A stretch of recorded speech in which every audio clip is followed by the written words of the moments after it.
Hey everyone! Today's story is a story of the Little Red Hen. Once there was a little red hen who lived in a barnyard. She spent almost all of her time walking about the barnyard in her pickety-peckety fashion, scratching everywhere for worms.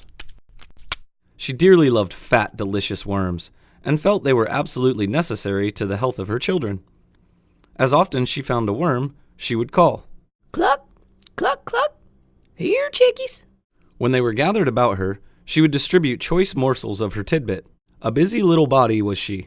A cat usually napped lazily in the barn door, not even bothering himself to scare the rat, who ran here and there as he pleased. Huh? Keep it down, Mr. Rat, or I'll have to catch you. "I'm sorry, cat. Just go back to sleep. Everything is fine." As for the pig who lived in the sty, he did not care what happened so long as he could eat and grow fat. One day, the little red hen found a seed. It was a wheat seed, but the little red hen was so accustomed to bugs and worms that she supposed this to be some new and perhaps very delicious kind of meat. She bit it gently and found that it resembled a worm in no way whatsoever in taste. Although, because it was long and slender, the little red hen was fooled by its appearance. Carrying it about, she made many inquiries as to what it might be. She found out it was a wheat seed, and that if planted, it would grow up, and when ripe, it could be made into flour and then into bread. When she discovered that, she knew it must be planted. She was so busy hunting food for herself and her family that, naturally, she thought she did not have time to plant it. So she thought of the pig, upon whom time must hang heavily, and of the cat, who had nothing to do, and of the great fat rat, with his idle hours, and she called loudly, "Who will plant the seed?" But the pig said, "Not I." And the cat said, "Not I."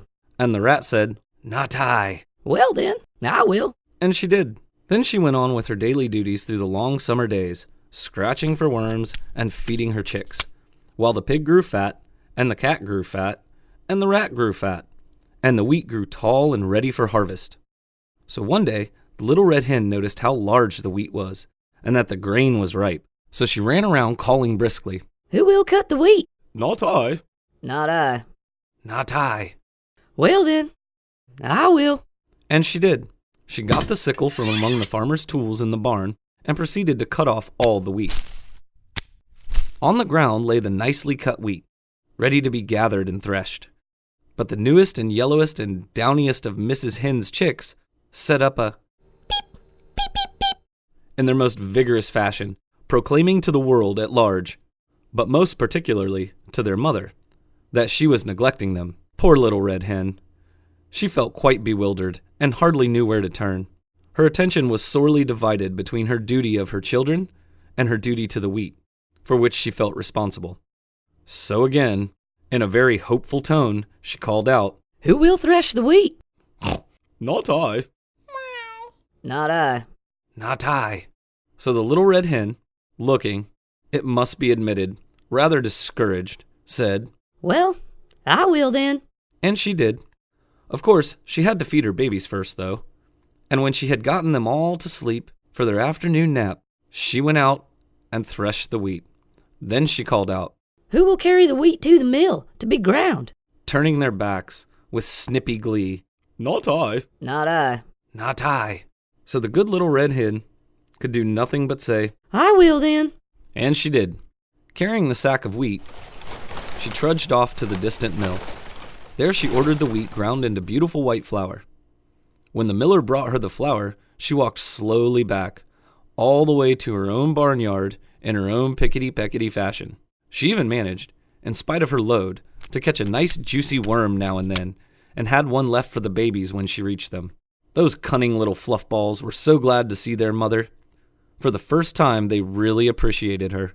After this really strenuous day, Miss Hen retired to her slumbers earlier than usual, before the colors came into the sky to herald the setting of the sun, her usual bedtime hour. She would have liked to sleep late in the morning, but her chicks, joining in the morning chorus of the henyard, drove away all hopes of such a luxury. "The sun is up. Time to wake up. It's a beautiful day." Even as she sleepily half opened one eye, the thought came to her that today that wheat must somehow be made into bread. She was not in the habit of making bread, although, of course, anyone can make it if he or she follows the recipe with care, and she knew perfectly well that she could do it if necessary. So after her children were fed and made sweet and fresh for the day, she hunted up the pig, the cat, and the rat.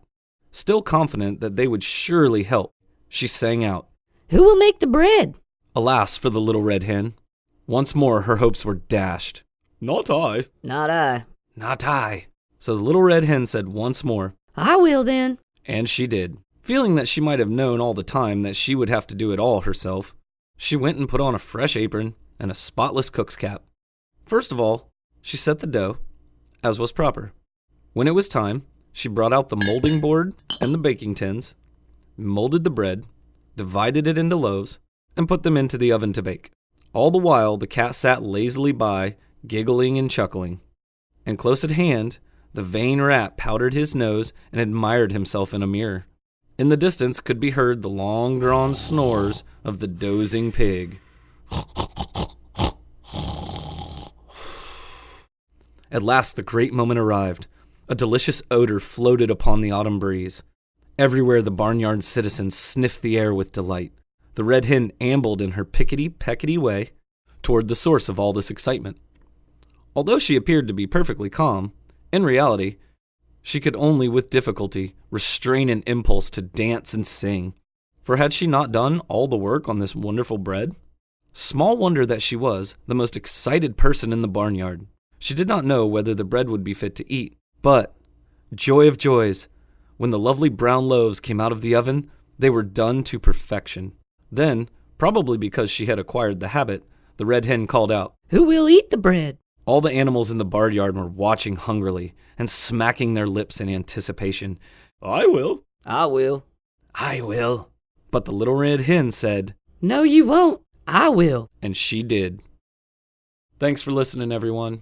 If you like the stories, hit the subscribe button, and you'll be notified next week when the next story comes out.